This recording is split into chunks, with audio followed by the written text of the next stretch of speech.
आज 22 फरवरी 2022 है। आज ही के दिन 22 फरवरी 2019 को लोकतांत्रिक जन स्वराज पार्टी का भारत निर्वाचन आयोग से रजिस्ट्रेशन प्राप्त हुआ था।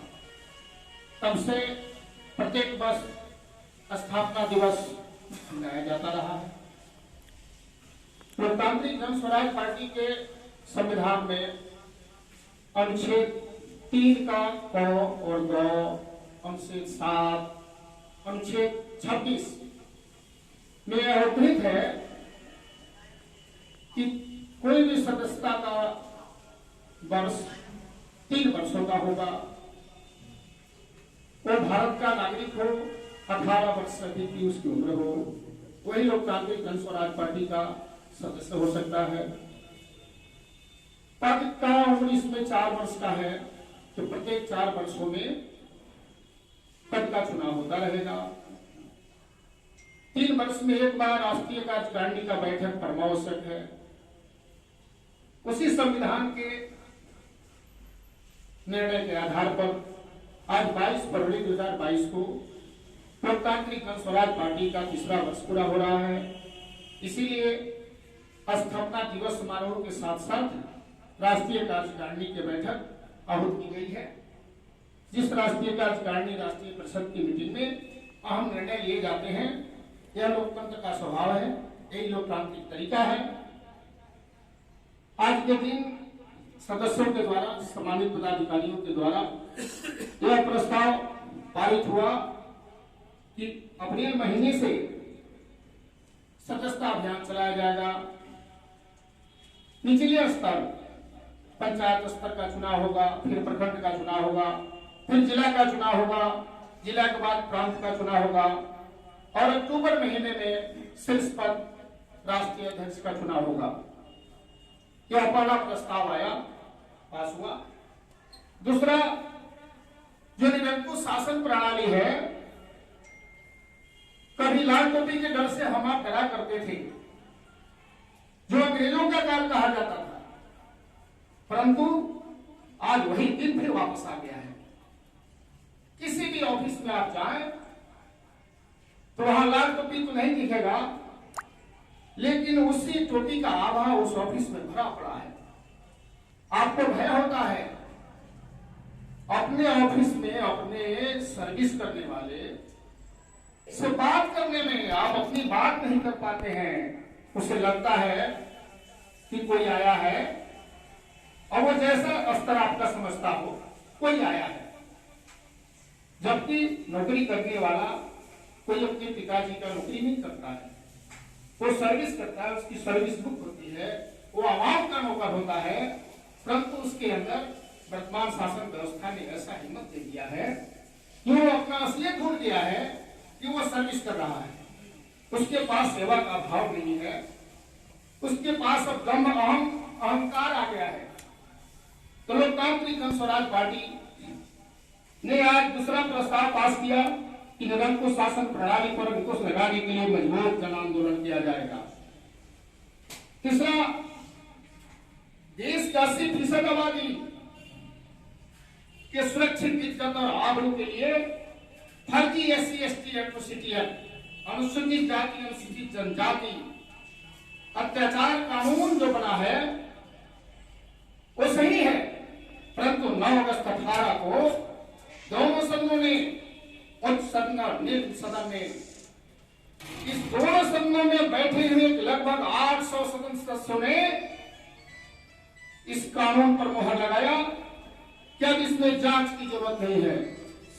अब एक दरखास्त काफी है। देश का 80% आबादी, चाहे वो सही SC/ST एट्रोसिटी एक्ट हो या फर्जी SC/ST एट्रोसिटी एक्ट हो, आप पहले जेल जाओ। और उसमें लोअर कोर्ट की कोई भूमिका नहीं रही। नहीं देखे उन्हें अरमान है। उस कानून में उस धारा में 18 ये धारा जोड़ा गया है। राष्ट्रपति महोदय की मंजूरी भी मिल गई है। अब एक वह नियम बन गया है। अब किसी भी अनुसूचित जाति अनुसूचित जनजाति के द्वारा कोई मंचला पूर्वाग्रह से ग्रसित उचक्का अनुसूचित जाति अनुसूचित जनजाति आप पर एक दरखास्त देता है, आपको पहले सीधे जेल जाना है। और आपका बिल हाई कोर्ट से होगा। 10 माह के पहले बिल होने का कोई मतलब नहीं है। आप जरा सोचिए, इस आजाद भारत में क्या आपकी आजादी बच गई? आप नौकरी करने की तैयारी में हैं, आपका ज्वाइनिंग होना है, पूर्वाग्रह से ग्रसित किसी ने आपको एक दरखास्त दे दिया, आप झेल गए, क्या आपकी अब ज्वाइनिंग हुई?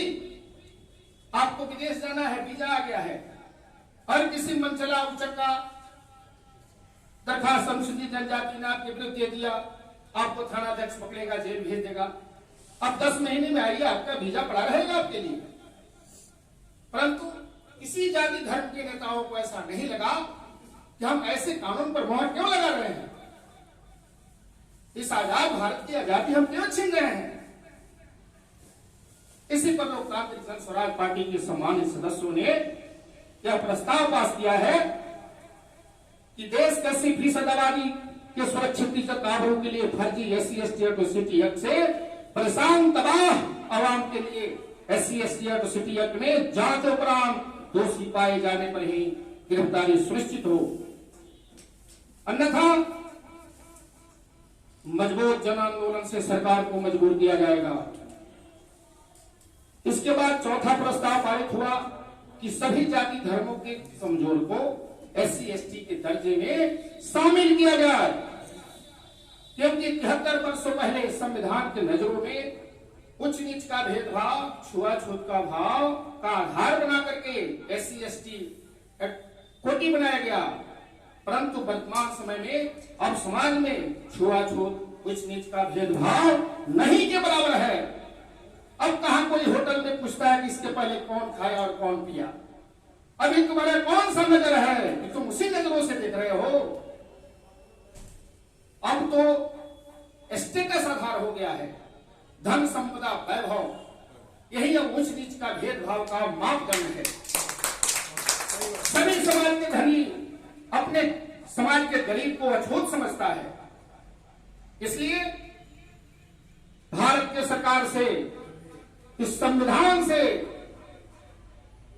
लोकतांत्रिक जन स्वराज पार्टी यह मांग करती है कि सभी जाति धर्मों के कमजोर को SC/ST के कोटि में शामिल किया जाए, ताकि उस संवैधानिक विशेष सुविधा का लाभ उठा करके वह कमजोर नागरिक समाज की बराबरी का जीवन जी सके।